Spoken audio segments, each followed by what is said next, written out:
எதிலே உண்மையுள்ளவராய் இருக்கிறார்? எல் யமுனா எதிலே உண்மையுள்ளவராய் இருக்கிறார் என்றால் வாக்குத்தத்தங்களை நிறைவேற்றுவதில் உண்மையுள்ளவராய் இருக்கிறார். ஆமென். வாக்குத்தத்தங்களை நிறைவேற்றுவதிலே உண்மையுள்ளவராய் இருக்கிறார். வாசிப்போம். எபிரேயருக்கு எழுதின நிருபம் 10ஆம் அதிகாரம் 23வது வசனம். அல்லாமலும் நம்முடைய நம்பிக்கையை அறிக்கையிடுகிறதில் அசைவில்லாமல் உறுதியாயிருக்க கடவோம். வாக்கு தத்தம் பண்ணினவர் உண்மை உள்ளவராயிருக்கிறாரே. எப்படிப்பட்டவராயிருக்கிறாரே? உண்மை உள்ளவராய் இருக்கிறாரே. யார் உண்மை உள்ளவராய் இருக்கிறாரே? வாக்கு தத்தம் பண்ணினவர். யாரு? வாக்கு தத்தம் பண்ணினவர் உண்மை உள்ளவராய் இருக்கிறாரே. கவனிங்க, வாக்கு தத்தம் பண்ணினவர் உண்மை உள்ளவர் என்றால் அப்ப வாக்கு தத்தத்தை நிறைவேற்றவும் அவர் உண்மை உள்ளவராய் இருக்கிறார் என்றுதான் அர்த்தம். ஆமென். எல்லாரும் சொல்லுவோமா? வாக்கு தத்தங்களை நிறைவேற்ற அவர் உண்மை உள்ளவராய் இருக்கிறார். ஆமென்.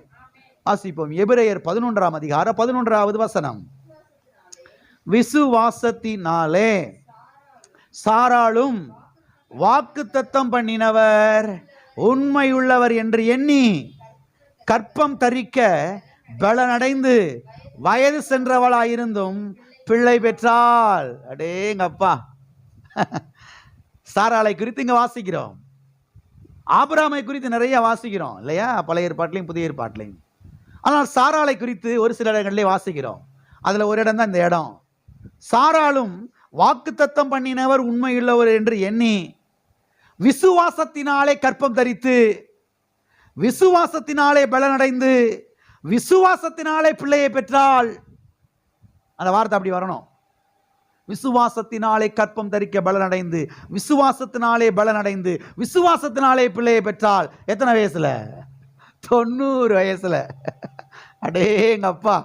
எத்தனை வயசுல? ஊரே பேசுது. பாட்டிக்கு குழந்தை பிறந்திருக்குதுடா. யாருக்கு? சாராள் பாட்டிக்கு குழந்தை பிறந்திருக்குது. ஒரே சிரிப்பு.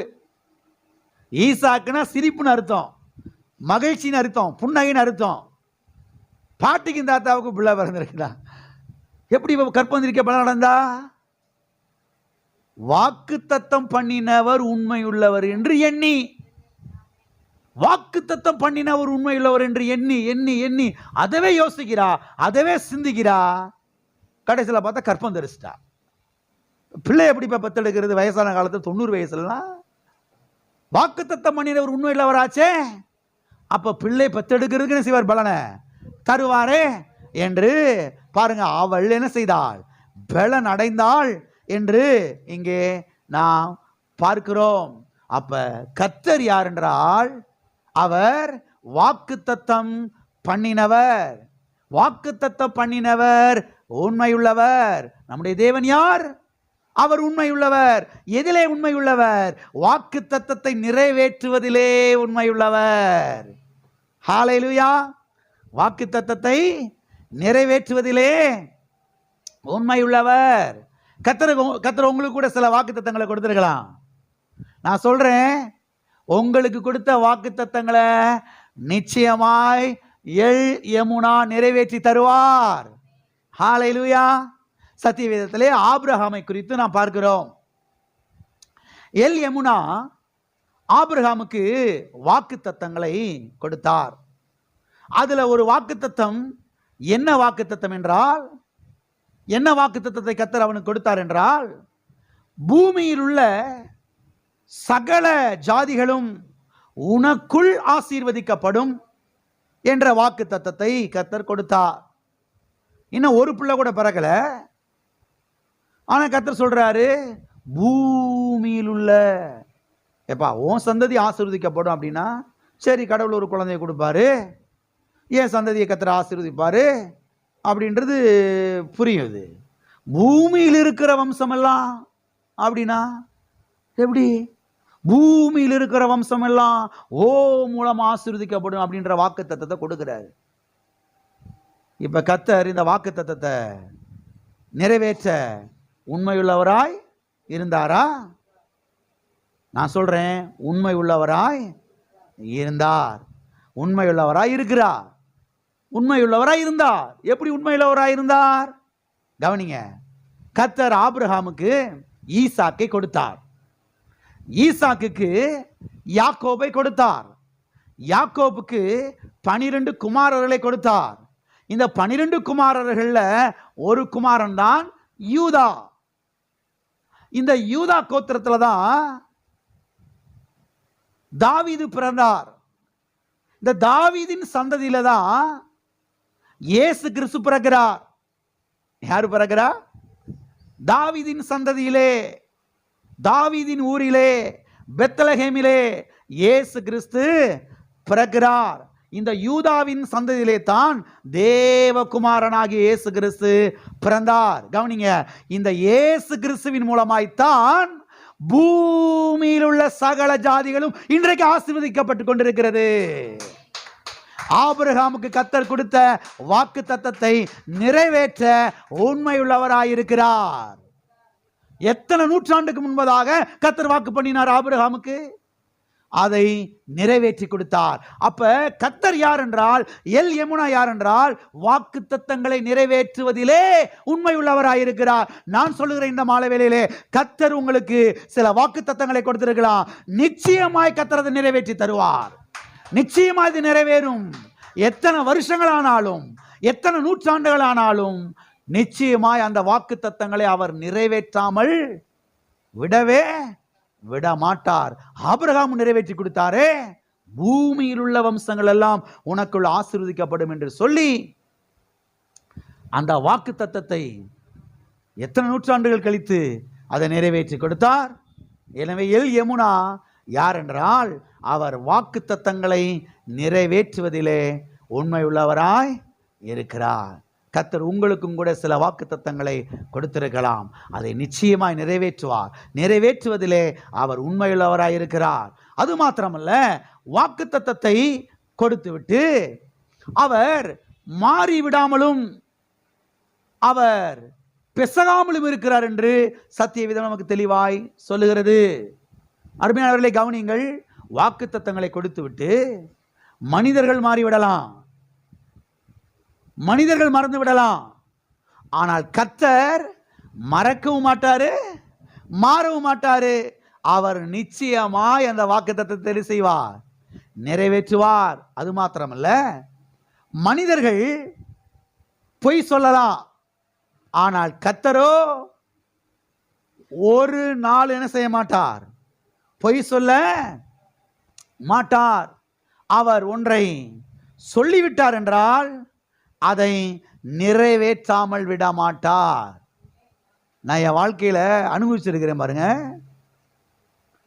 பல காரியங்கள் அனுபவிச்சிருக்கிறேன். கர்த்தர் சில சூழ்நிலைகளில், சில நெருக்கமான காலகட்டத்தில் சில வாக்கு தத்தங்களை எனக்கு கொடுத்திருக்கிறாரு. அந்த வாக்கு தத்தங்களை அப்படியே நிறைவேற்றினதை நான் பார்த்திருக்கிறேன். இன்னும் கூட சில வாக்கு தத்தங்களை கர்த்தர் எனக்கு கொடுத்திருக்கிறார். அது நிச்சயமாய் நிறைவேறும் என்று நான் விசுவாசிக்கிறேன், எதிர்பார்த்து கொண்டிருக்கிறேன். ஆமென். ஆகவே மனிதர்கள் மாறிடலாம், மனிதர்கள் பெசகிடலாம், ஆனால் கர்த்தர் மாறவும் மாட்டாரு, பெசகவும் மாட்டாரு. அவர் நிறைவேற்றி தருவார். வாசிப்போம். என்னாகமம் 23ஆம் அதிகாரம் 19வது வசனம். பொய் சொல்ல தேவன் ஒரு மனிதன் அல்ல, மனம் மாற அவர் ஒரு மனுபுத்திரனும் அல்ல. அவர் சொல்லியும் செய்யாதிருப்பாரோ, அவர் வசனித்தும் நிறைவேற்றாதிருப்பாரா? கேட்கிறார் பாருங்க கேள்வி. பொய் சொல்ல அவர் மனிதன் அல்ல. மனுஷன் பொய் சொல்லிடுவான், கர்த்தர் பொய் சொல்ல மாட்டாரு. அவர் மனம் மாறுவதற்கு மனுபுத்திரன் அல்ல. மனுஷன் மனம் மாறிடுறான். 1 லட்ச ரூபா தரேன்னு சொன்னா நாளைக்கு காலையில் போய் கேட்டா கையை விரிச்சிட்றான். ஏப்பா தர்றேன்னு சொன்னேன்ப்பா, நான் என்ன செய்ய முடியும்? சூழ்நிலை அப்படி. பார்த்துருக்குறீங்களா? நான் என்னப்பா செய்ய முடியும்? உன் நேரங்காலம் கிடைக்கல, நான் என்ன செய்ய முடியும்? கிடைச்சாதான் உனக்கு கொடுப்பேன். இப்படி கர்த்தர் நினைக்கான்னு சொல்லியிருக்கிறாரா? ஏப்பா ஓ நேரங்காலம் சரியில்லை, எனக்கு கிடைச்சாதாப்பா உனக்கு கொடுக்க முடியும். ஏப்பா காப்ரியேலு யாராவது கொடுத்தாங்களாப்பா இந்த பையலுக்கு கொடுத்து விடுறதுக்கு அப்படின்னு கர்த்தர் என்னைக்கா காப்ரியேலை பார்த்து கேட்டது மாதிரி நீங்கள் எங்கேயா வாசித்துருக்கிறீங்களா? இல்லை இருக்கிறீங்களா, போயிட்டீங்களா? அவர்கிட்ட ஏராளம் இருக்குதுங்க. அவர் யார்ட்டையும் போய் வாங்க வேண்டிய அவசியம்லாம் இல்லை. யாரை கொடுத்து அதுக்கிட்ட மாற்றி விடுறதுக்கு அவருக்கு ஒன்றும் அப்படிலாம் இல்லை. அவர்கிட்ட ஏராளம் இருக்குது. பொய் சொல்ல அவர் மனிதன் அல்ல, மனமாற அவர் மனுபுத்திரனும் அல்ல. அவர் சொல்லியும் செய்யாதிருப்பாரா? அவர் வசனித்தும் நிறைவேற்றாதிருப்பாரா? இந்த வசனங்கள் எல்லாம் அப்படியே முத்துக்கள் மாதிரி, சொத்து மாதிரி. எல்லாம் இருக்கிறீங்களா? தங்க தட்டில் வைக்கப்பட்ட முத்துக்கள் மாதிரி அப்படியே பிடிச்சுக்கிறணும். இந்த வசனத்தெல்லாம் கொண்டு போய் அப்படியே கர்த்தர்ட்ட சொல்லி ஜெபிக்கணும். பொய் சொல்ல நீர் ஒரு மனிதன் அல்ல, மனமாற நீர் ஒரு மனுபுத்திரனும் அல்ல. நீர் சொல்லியும் செய்யாதிருப்பீரோ, வசனத்தை நிறைவேற்றாதிருப்பீரோ? கர்த்தாவே சொன்னீர்களையா, எனக்கு செய்யுங்க. நீ பொய்யுரையாத தேவன், நீர் வாக்கு மாறாத தேவன், நீர் உண்மையுள்ள தேவன். வாக்கு தத்தங்களை நிறைவேற்றுவதிலே நீர் உண்மையுள்ள தேவன். எனக்கு இந்த வாக்கு தத்தத்தை உறுதிப்படுத்தும். நீர் வாக்கு பண்ணினீர் அல்லவா இந்த காலகட்டத்தில், இந்த சூழ்நிலையில. அன்னைக்கு நான் வேதத்தை வாசிக்கும் போது அந்த நெருக்கமான சூழ்நிலையில உம்மை நோக்கி நான் கூப்பிட்ட போது அந்த வாக்கு தத்தத்தை எனக்கு கொடுத்தீர் அல்லவா, அந்த வாக்கு தத்தத்தை நிறைவேற்றும். அப்படி ஜெபிக்கணும். சும்மா தக்க அங்கே போய் பரதநாட்டியம் ஆடிக்கிட்டு இருக்கக்கூடாது. ஜெபத்தில் போய் இல்லை இருக்கிறீங்களா, போயிட்டீங்களா? சில ஆட்களை வெட்டிக்கிட்டு இருப்பாங்க, வெட்டிக்கிட்டு இருப்பாங்க. ஜெபத்தில் போய் தாறுமாண்டவரே தாறுமாண்டவரே, பக்கத்தில் போனால் அவன் பறந்துருவான். எல்லாம் இருக்கிறீங்களா, போயிட்டீங்களா? நம்ம வெட்டுறதை வச்சு தான் அவர் என்னமோ மனம் இறங்கி, எப்போ போதும்பா வெட்டினது, கையை காலை உதறினது, வெயிட் பண்ணுப்பா அப்படின்னு சொல்லி கொடுக்குறது மாதிரி இவங்க நினச்சிக்கிட்டு எடுத்துடுறாங்க. ஒன்றும் இல்லை, சிம்பிளா சேரில் உக்காந்துக்கிட்டு கூட நீங்கள் ஜெபம் பண்ணலாம். மொட்டி போட முடிஞ்சவங்க மொட்டி போட்டு ஜெபம் பண்ணலாம். மொட்டி போட முடியலையா, ஒன்றும் பிரச்சனை இல்லை. கத்துறதுக்கெல்லாம் நம்மளை போட்டு அடிச்சு போட மாட்டார். சில ஆட்களுக்கு பயம் இருக்குது பாருங்க. ஆண்டவரே மொட்டி போட முடியல, ஆண்டவரே கோச்சுக்கிறாத ஆண்டவரே, கொஞ்சம் நேரம் சேரில் உட்காந்து ஜெபம் பண்ணிக்கிற ஆண்டவரே. கத்தர் இதுக்கெல்லாம் கோச்சுக்கிற மாட்டார், அடிச்சு போட மாட்டார். கத்தர் நல்லவர், அவர் நாமம் எல்டாவ். ஆமென். அவர் கையை காலை ஒடிக்கிறவர் அல்ல, கையை காலை சுகமாக்குகிறவர். ஹல்லேலூயா. ஆகவே சேரில் உட்காந்துட்டு கூட ஜெபம் பண்ணலாம், படுத்துக்கிட்டு கூட ஜெபம் பண்ணலாம். பொய் சொல்ல நீர் மனிதன் அல்ல, மனமாற நீர் மனுபுத்திரனும் அல்ல. நீர் சொல்லியும் செய்யாதிருப்பீரா, வசனத்தை நிறைவேற்றாதிருப்பீரா? நீர் வசனித்தீர் அல்லவா, நீர் சொன்னீர் அல்லவா. வார்த்தையை உறுதிப்படுத்தும், என் பிள்ளைக்கு உறுதிப்படுத்தும், என் மனைவிக்கு உறுதிப்படுத்தும், என் புருஷனுக்கு உறுதிப்படுத்தும், எங்கள் சபைக்கு உறுதிப்படுத்தும் ஆண்டவர் இந்த வாக்கு தத்தத்தை. நான் சொல்கிறேன், வாக்கு தத்தத்தை நிறைவேற்றுவதிலே அவர் உண்மையுள்ளவராயிருக்கிறார். அவர் நாமம் எல் எமுனா. ஆமென். வாசிப்போம். 1 சாமுவேல் 15ஆம் அதிகாரம் 29வது வசனம். இஸ்ரவேலின் ஜெய பலமானவர், பொய் சொல்லுகிறதும் இல்லை, தாம் சொன்னதை பற்றி மனஸ்தாபப்படுகிறதும் இல்லை, மனமாற அவர் மனுஷன் அல்ல என்றான். இங்கே சாமுவேல் தீர்க்கதரிசி சொல்லுகிறார். என்ன சொல்றாரு? இஸ்ரவேலின் ஜெய பலமானவர் பொய் சொல்லுகிறதில்லை. யார் பொய் சொல்றதில்லை? இஸ்ரவேலின் ஜெயபலமானவர். இஸ்ரவேலின் ஜெயபலனே பாடுறோம் பார்த்தீங்களா பாடல். சேனை அதிபதியே, முன்னே செல்லும் எங்கள் இயேசு, வெற்றி சிறந்தவரே. இஸ்ரவேலின் ஜெயபலமானவர். பல வருஷத்துக்கு முன்பதாக இந்த வார்த்தை கொண்டு ஆண்டவர் என்கிட்ட பேசினார் பாருங்க. இஸ்ரவேலின் ஜெயபலமானவர் பொய் சொல்லுகிறதில்லை, தாம் சொன்னதை பற்றி அவர் மனஸ்தாபப்படுகிறதும் இல்லை. சொன்னா சொன்னதுதான், வாக்கு பண்ணா வாக்கு பண்ணதுதான், அதை நிறைவேற்றாமல் விட மாட்டார், மனமாற மாட்டார், பிறண்ட மாட்டாரு, பிறண்டு பேசிட மாட்டாரு. ஆண்டவர் நேற்று சொன்னீர் ஆண்டவரே, எப்பா நேற்று சொன்னேன்பா, ஏதோ அவசரப்பட்டு சொல்லிட்டேன் கோச்சுக்கிறாதப்பா அப்படிலாம் சொல்றவர் கிடையாது. சொன்னா சொன்னதுதான், நிறைவேற்றுவேன். ஆமேன். ஆகவே நம்முடைய தேவன் யார் என்றால், அவர் வாக்கு தத்தங்களை நிறைவேற்றுவதிலே உண்மை உள்ளவராயிருக்கிறார். எனவே எல் யமுனா தாம் சொன்னதை நிறைவேற்றுவதிலே ஓய மாட்டார். சொன்னதை செய்கிற வரை அவர் ஓய மாட்டார். ஆமேன். எல்லாரும் சொல்லுவோமா? அவர் சொன்னதை செய்கிற வரை ஓய மாட்டார், ஓய்வெடுக்க மாட்டார். ஏப்பா வயசாகி போச்சுப்பா, இப்போதான் ஓடி வந்தேன், இரு கொஞ்ச நேரம் ரெஸ்ட் எடுத்துக்கிறேன் அப்படின்னு சொல்றவர் கிடையாது. அவருக்கு வயசால் ஆகாது. அவர் சரீரத்தில் இல்லை, தேவன் ஆவியாய் இருக்கிறார், தேவன் ஒளியாய் இருக்கிறார். அவருக்கு மரணம் கிடையாது. அவர் நித்தியமானவர், நித்தியவாசி, சாவாமை உள்ளவர். ஆமேன். ஆகவே அவருக்கு ஓய்வெல்லாம் தேவை கிடையவே. அவர் எப்பயுமே ஆக்டிவாக தான் இருக்கிறாரு. அவர் எப்பயுமே சுறுசுறுப்பாக தான் இருக்கிறாரு. ஆமேன். அவர் எப்பயுமே என்ன செய்கிறாரு? வேலை செஞ்சுக்கிட்டு தான் இருக்கிறாரு. ஆகவே அவர் உங்களுக்கு கொடுத்த வாக்கு தத்தங்களை நிச்சயமாய் நிறைவேற்றுவார். அவர் அதை நிறைவேற்றுவதில் உண்மையுள்ளவராய் இருக்கிறார். சத்திய வேதத்திலே தாவீது என்கிற ஒரு ராஜாவை குறித்து, ஒரு தீர்க்கதரிசியை குறித்து, ஒரு மெய்ப்பனை குறித்து நாம் பார்க்கிறோம். இவன் மெய்ப்பனாகவும் இருந்தான், தீர்க்கதரிசியாகவும் இருந்தான், ராஜாவாகவும் இருந்தான். ஆமென். இந்த தாவீதுக்கு கர்த்தர் சொன்னார், நித்திய கிருபையுடன் உனக்கு இறங்குவேன். எப்படி இறங்குவேன்? நித்திய கிருபையுடன் உனக்கு இறங்குவேன் என்று கர்த்தர் தாவீதுக்கு சொன்னார். இதே கிருபைய நமக்கும் இஸ்ரவேலுக்கும், இஸ்ரவேல் ஜனங்களுக்கும் தருவேன் என்று கர்த்தர் சொல்லியிருக்கிறார். எனவே நிச்சயமாக இறங்குவார். நித்திய கிருபையுடன் என்ன செய்வார்? இறங்குவார். வாசிப்போம். ஏசாயா 54:8.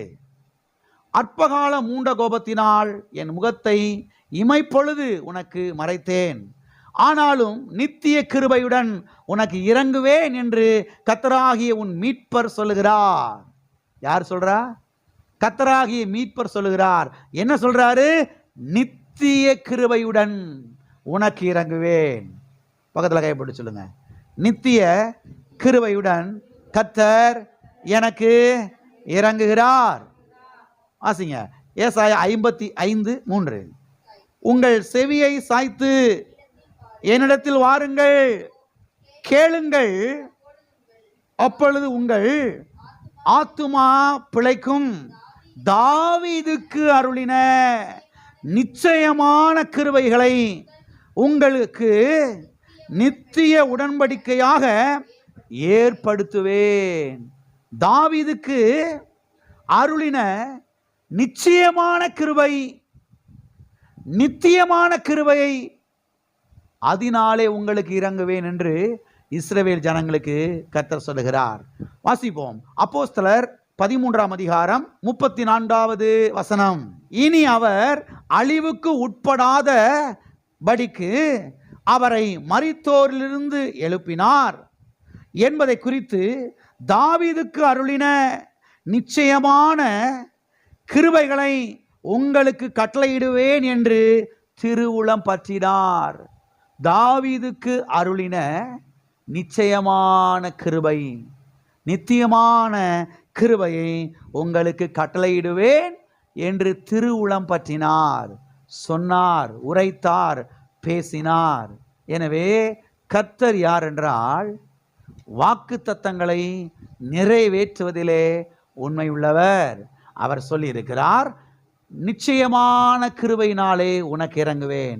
தாவீதுக்கு அருளின கிருபையை, யாருக்கு அருளின கிருபை? கர்த்தர் சொல்றாரு, தாவீதுக்கு அருளின நிச்சயமான கிருபை. ஆமென். நித்திய கிருபை. அந்த கிருபையை உனக்கு நான் அருளுவேன். ஆமென். ஆகவே சூழ்நிலை கண்டு சோர்ந்து போகாத, சூழ்நிலை கண்டு துவண்டு போயிடாத, சூழ்நிலைகள் எதிராக இருக்கிறத பார்த்து மன சோர்வடைஞ்சிடாத. எல்லாமே நமக்கு எதிராக நிற்குதே, நமக்கு யாருமே இல்லையே, நமக்கு யாருமே சப்போர்ட்டா இல்லையே, எல்லாரும் கையை கழுவிட்டாங்களே. கர்த்தர் சொல்றாரு, நான் கையை கழுவல, நான் உன் கூட இருக்கிறேன். தாவீதுக்கு அருளின நித்தியமான கிருபையினாலே, நிச்சயமான கிருபையினாலே நான் உனக்கு இறங்குவேன். ஆமென். எல்லாம் இருக்கிறீங்களா? எனக்கு யாருமே இல்லை அப்படின்னு செஞ்சிடாதீங்க, சோர்ந்து போயிடாதீங்க. பரலோகத்தின் தேவன், கிருபையின் தேவன், வாக்குத்தத்தம் பண்ணினவர், உண்மையுள்ளவராய் இருக்கிறார். அவர் உங்க கூட என்ன செய்யறாரு? இருக்கிறாரு. நிச்சயமான கிருபை உங்களுக்கு அருள்வாரு. அந்த சூழ்நிலையிலிருந்து வெளியே வர்றதுக்கு, அந்த போராட்டத்திலிருந்து வெளியே வர்றதுக்கு, அந்த நெருக்கமான அந்த இடத்திலிருந்து வெளியில வருவதற்கு நித்தியமான கிருபையை, நிச்சயமான கிருபையை, அந்த பலனை, அந்த ஆற்றலை, அந்த எபிலிட்டியை, அந்த ஸ்ட்ரென்த்தை, அந்த பொட்டன்சியலை அதை உங்களுக்கு அவர் தருவார். ஆமென். எனவே எல்லா நெருக்கத்திலிருந்து வெளியில வருவீங்க. ஆமென். எல்லா நெருக்கத்திலிருந்து வெளியில வருவீங்க. கர்த்தர் செய்வார். அவர் உண்மை உள்ளவர். அவர் நாமம் எல் யமுனா. சத்தியவேதத்திலே யாக்கோபை குறித்து நாம் பார்க்கிறோம். எல் யமுனா யாக்கோபின் இடத்துல சொன்னார். யோர்தான் நதியில அந்த ஓரத்துல யாக்கோபு படுத்து தூங்கிட்டு இருக்கிறார். அப்பா அம்மா கைவிட்டாங்க. கூட பிறந்த அண்ணன் கொலை செய்யறதுக்கு கத்தியை தூக்கிட்டு சுத்தி எடுத்துறான். எல்லாம் கை விரிச்சிட்டாங்க. ஒன்றும் இல்லை, கையில் ஒரு குச்சி இருக்குது. நம்ம ஊர்லேயே அந்த கோவிச்சுக்கிட்டு போனாங்கன்னு ஒரு மஞ்சள் துணிக்கிட்ட ரெண்டு சட்டை துணியை வச்சுட்டு மஞ்சள் துணியை தூக்கிட்டு போவாங்க. எங்கேயாவது அந்த மஞ்சள் பையை வச்சு என்ன செய்வாங்க? தலையில் வச்சு தூங்குவாங்க. இவனுக்கு அந்த மஞ்சள் பை கூட கிடையாது. அதனால பக்கத்தில் கிடக்கிற ஒரு உருண்டை கல் எடுத்து தலையில் வச்சு அப்படியே நிற்கதையற்றவனா போச்சு. அவ்வளோதான், எதிர்காலமே போச்சு. ஒன்றும் இல்லை, அவ்வளோதான். டெட் ஏண்டு தட்டிருச்சு. இதுக்கு மேலே அவ்வளோதான், சோழி முடிஞ்சிச்சு அப்படின்னு அந்த காட்டுக்குள்ள படுத்து கிடக்கிறான். இன்னைக்கு இருக்க மாதிரி மின்சாரம் இல்லை, பஸ் வசதிலாம் இல்லை, எந்த வசதிகள் இல்லை. தன்னந்தனியா படுத்து கிடக்கிறான் யோர்தான் நதி ஓரத்தில். பரலோகத்தின் தேவன் யாக்கோபை தேடி வருகிறார். தேடி வந்து சொல்றாரு, நிச்சயமாகவே நான் உனக்கு நன்மை செய்வேன், நிச்சயமாகவே நான் உனக்கு நன்மை செய்வேன், நிச்சயமாகவே இதே இடத்துக்கு உன்னைய திரும்ப நான் கொண்டு வருவேன், நிச்சயமா நான் கொண்டு வருவேன் சொல்லி கர்த்தர் வாக்கு பண்றார். இப்ப யாக்கோபு கிளம்பி போயிட்டு 20 வருஷங்கள் கழிச்சு திரும்பி வர்றான் அதே இடத்துக்கு. எத்தனை வருஷம் கழிச்சு? நான் என்ன சொல்ல வரேன்னு புரியுதா உங்களுக்கு? எத்தனை வருஷங்கள் ஆனாலும் வாக்கு தத்தத்தை நிறைவேற்றுவதிலே அவர் உண்மையுள்ளவராயிருக்கிறார். ஆமென். அவர் நிறைவேற்றுவதிலே உண்மையுள்ளவராயிருக்கிறார். அவர் நாமம் எல் யமுனா. அவர் உண்மையுள்ள தேவனாயிருக்கிறார். 20 வருஷங்கள் கழிச்சு வர்றான். போகும்போது குச்சியோட போனா, இப்ப 2 பரிவாரங்களை உடையவனாய் ஆள் வர்றான். வந்து அந்த இடத்துல இருக்கிறான். அந்த இடத்துல ஜெபம் பண்றான். என்ன ஜெபம் பண்றான் தெரியுமா? அதை வாசித்து நான் முடிச்சிருவோம். ஆதியாகமம் 32:9-10. பின்பு யாக்கோபு,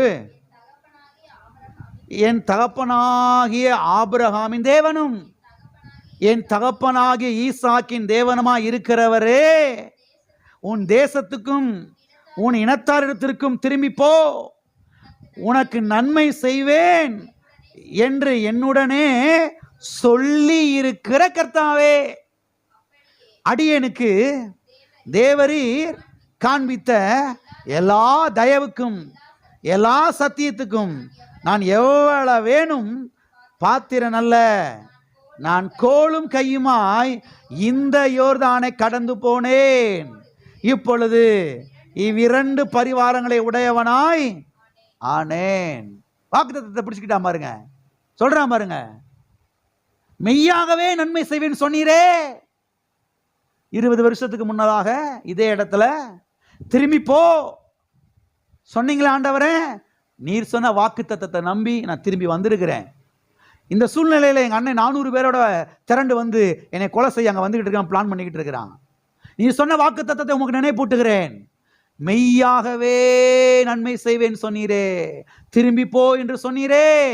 வாக்குத்தத்தம் பண்ணின தேவனே, வாக்குத்தத்தை நிறைவேற்ற நீர் உண்மையுள்ளவராயிருக்கிறீர், வாக்குத்தத்தத்தை நிறைவேற்றும் என்று ஜெபிக்கிறான். அந்த சூழ்நிலை உங்களுக்கு தெரியும், டோட்டலா சூழ்நிலை மாறிடுச்சு.